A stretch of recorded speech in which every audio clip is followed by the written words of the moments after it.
Assalamualaikum warahmatullahi wabarakatuh. Dalam presentasi kali ini, saya akan membahas bab mengenai hukum, hak asasi manusia, dan demokrasi dalam Islam. Yang pertama, pengertian hukum. Hukum Islam baik dalam pengertian syariat maupun fikih dibagi menjadi dua bagian, yaitu bidang ibadah dan bidang muamalah. Bidang ibadah adalah tata cara dan upacara yang dilakukan oleh seorang muslim yang berhubungan dengan Allah Subhanahu wa taala, seperti menjalankan sholat, menjalankan ibadah puasa, menjalankan ibadah haji, membayar zakat. Dan tata cara upacara ini tetap tidak ditambahi maupun dikurangi. Mungkin hanya dalam pelaksanaannya, teknologinya yang semakin modern. Yang kedua yaitu bidang muamalah yang memiliki pengertian ketetapan Allah yang berlangsung dalam kondisi sosial ekonomi manusia. Yang selanjutnya yaitu sumber hukum Islam. Sumber hukum Islam ada 3, yaitu Al-Quran, Sunnah atau hadis, dan juga ulama. Sesuai dengan urutannya, maka Al-Quran, Sunnah atau hadis menjadi sumber hukum Islam yang paling utama. Yang ulama adalah pengembangan dari Al-Quran dan juga Sunnah atau hadis. Jika sudah terdapat dalam Al-Quran dan terdapat pula dalam Sunnah atau hadis, maka pengembangan dari ulama tidak berlaku. Yang selanjutnya yaitu tujuan hukum Islam. Tujuan hukum Islam secara khusus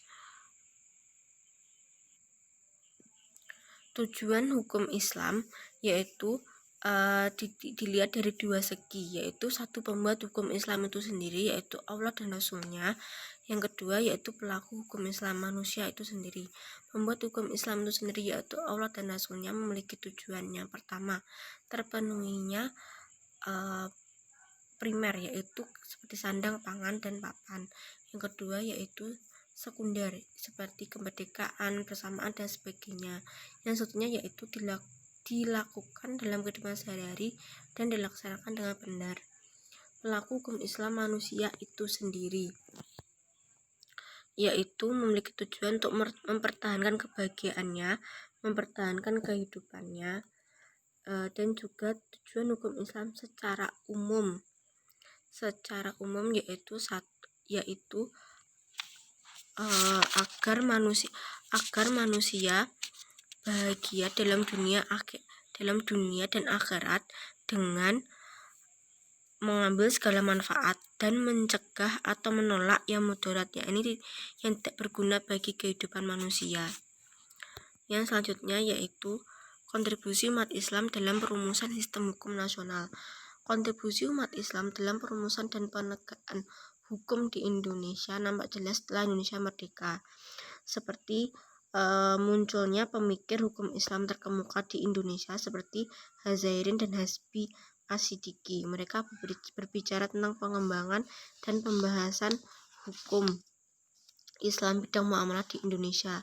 Dan juga Hasbi misalnya mengendaki fikih Islam dengan pembentukan fikih Indonesia. Dan juga Syafruddin Prawira Negara yang mengemukakan idenya mengenai pengembangan sistem ekonomi Islam yang diatur oleh hukum Islam.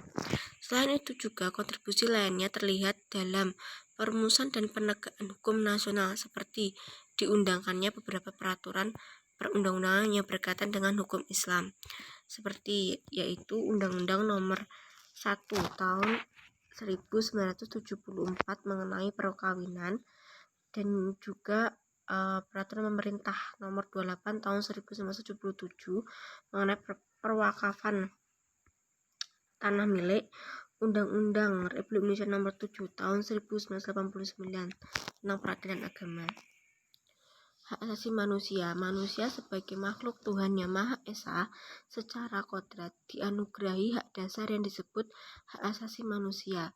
Dengan hak asasi tersebut, manusia dapat mengembangkan diri dan memiliki sumbangan dan peranan bagi kesejahteraan hidup manusia. Hak asasi manusia atau HAM sebagai suatu hak dasar yang melekat pada setiap diri manusia. Sejarah asli manusia yaitu umumnya para pakar di Eropa berpendapat bahwa HAM lahir dari Magna Carta tahun 1215 di Inggris. Dari Magna Carta diikuti lahirnya hukum Bill of Rights di Inggris pada tahun 1689. Selanjutnya muncul The United States Declaration of Independence pada tahun 1776 dari paham Rousseau dan Montesquieu, dan pada tahun 1789 lahir The French Declaration. Semua hak-hak yang ada dijadikan dasar untuk melahirkan rumusan HAM yang bersifat universal yang terkenal dengan The Universal Declaration of Human Rights yang disahkan PBB pada tahun 1984. Selanjutnya yaitu perbedaan prinsip antara konsep HAM dalam pandangan Islam dan Barat. Dilihat dari pandangan Barat, HAM bersifat antroposentris yang berarti segala sesuatu berpusat pada manusia. Yang kedua yaitu dilihat dari pandangan Islam, HAM bersifat teosentris, artinya segala sesuatu berpusat pada Tuhan. Konsep dalam pandangan Islam dan Barat, pemikiran Barat menempatkan manusia pada posisi bahwa manusialah yang menjadi tolak ukur segala sesuatu.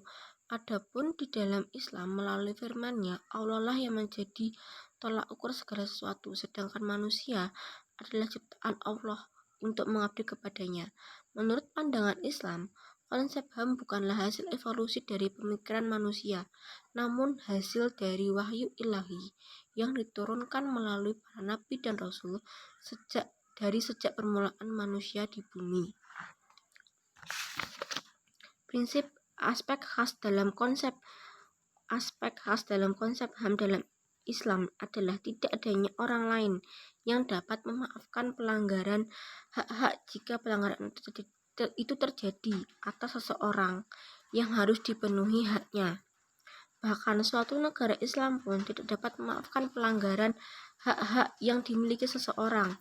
Negara harus terikat memberi hukuman kepada pelanggar HAM dan memberi bantuan kepada pihak yang dilanggar HAM-nya, kecuali pihak yang dilanggar HAM-nya telah memaafkan pelanggar HAM tersebut. Prinsip-prinsip HAM yang tercantum dalam Universal Declaration of Human Rights dilukiskan dalam berbagai ayat. Apabila prinsip-prinsip human rights yang terdapat dalam Universal Declaration of Human Rights dibandingkan dengan hak-hak asasi manusia yang terdapat dalam ajaran Islam, maka akan dijumpai antara lain sebagai berikut. Yang pertama, martabat manusia. Yang kedua, prinsip persamaan. Yang ketiga, prinsip kebebasan. Yang keempat, prinsip kebebasan beragama. Yang kelima, hak atas jaminan sosial. Yang keenam, hak atas harta benda.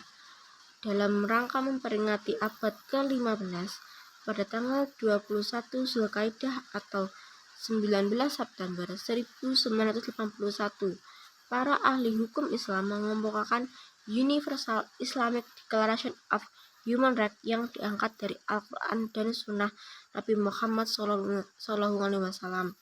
Pernyataan HAM menurut ajaran Islam ini terdiri dari 23 bab dan 63 pasal yang meliputi seluruh aspek hidup dan kehidupan manusia.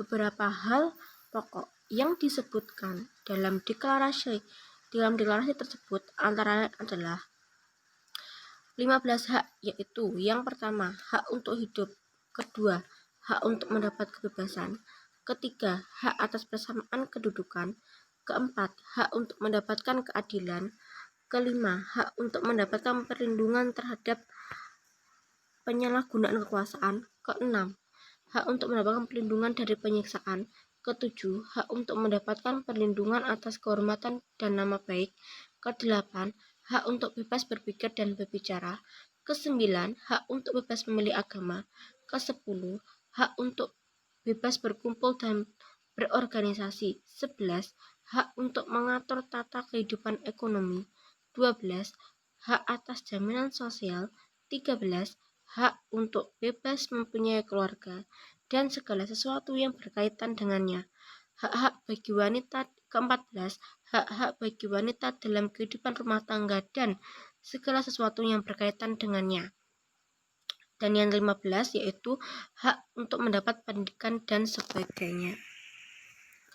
Yang ke-7 yaitu demokrasi dalam Islam. Dalam Islam, demokrasi dianggap sebagai sistem yang demokratis dalam rangka konseptual Islam. Banyak perhatian yang diberikan pada beberapa aspek dalam konsep Islam yang sudah lama berakar, yaitu musyawarah atau syura, persetujuan atau ijma, dan penilaian interpretatif yang mandiri atau ijtihad.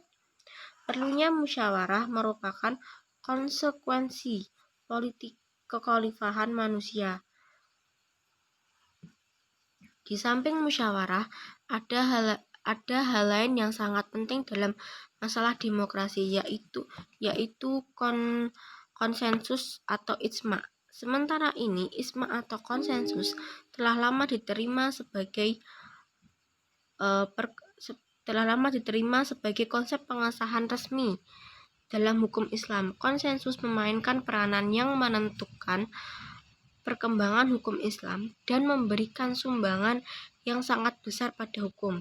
Namun, hampir sepanjang sejarah Islam, konsensus sebagai salah satu sumber hukum Islam cenderung dibatasi oleh konsensus para cendekiawan, sedangkan konsensus rakyat kebanyakan mempunyai makna yang kurang begitu penting dalam kehidupan umat Islam.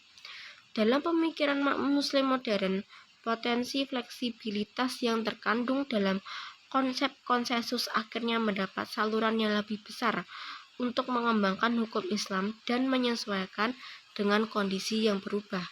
Dalam pengertian yang lebih luas, konsensus dan musyawarah sering dipandang sebagai landasan yang efektif bagi demokrasi dalam Islam. Sekian dari presentasi dari saya. Apabila ada salah kata atau materi yang kurang jelas ataupun ada materi yang kurang tersampaikan, saya mohon maaf. Wassalamualaikum warahmatullahi wabarakatuh.